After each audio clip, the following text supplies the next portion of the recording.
Inside of the Cold War, there is already one hot war already started. The war of information. It's already started from Mount, not from here. For example, just to show you the difference between attitudes of different parts. The BBC, which in this case is not the famous British radio television, but is the Federal Agency for Broadcasting, or USA, just 1 month ago decided to change to the financing for two important sources. BBC is controlling two radios, essentially, Voice of America and Radio Free Europe. The budget for next year passed from $751 million to $778. $30 million more for two radios. As you know, probably, the Voice of America has been very important during the Second World War. Then it started to decrease the audience, etc. Radio Free Europe played a very important role during the First Cold War with the Soviet Union, but also today Radio Free Europe decreased. Is not anymore the very interesting media. In any case, this American BBC committee decided to invest more money in those radios. The same moment, I'm based in Belgrade today, and covering especially Balkan situation.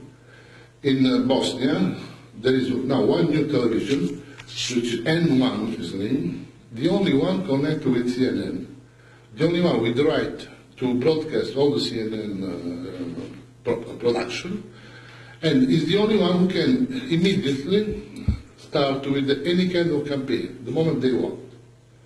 Plus, if we want just to compare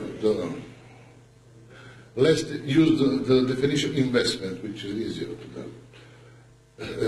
We consider Rossiya Sogodian, which is owner of Sputnik company, Sputnik News company.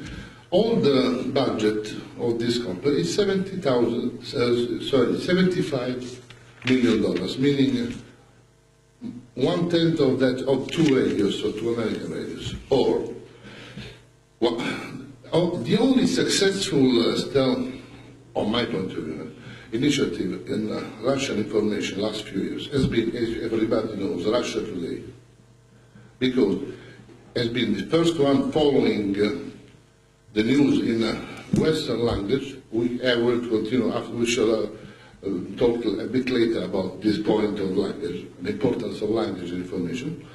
And Russia Today, all the budget of Russia Today is $300 million, which means, once again, less than half of American one, plus one more initiative.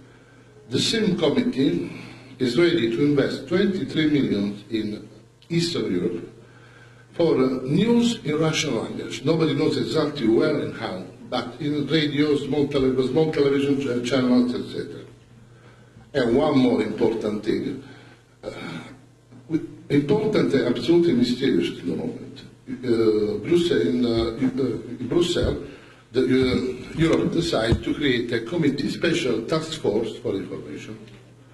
It's a mystery because nobody knows who is leading the group, who is inside of the group, what kind of budget they have. Till now, what we know is that the political responsible is Federica Mogherini, the High Representative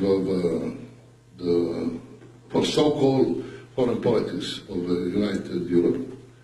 And this group is working in counter-propaganda, is what we know. Which is, by the way, we could also, by the way, open a small discussion about what democracy means sometimes. Europe, democratic Europe in this moment, is working on creating some mysterious group with mysterious leader and mysterious budget for mysterious glory. But we should see what the story will be.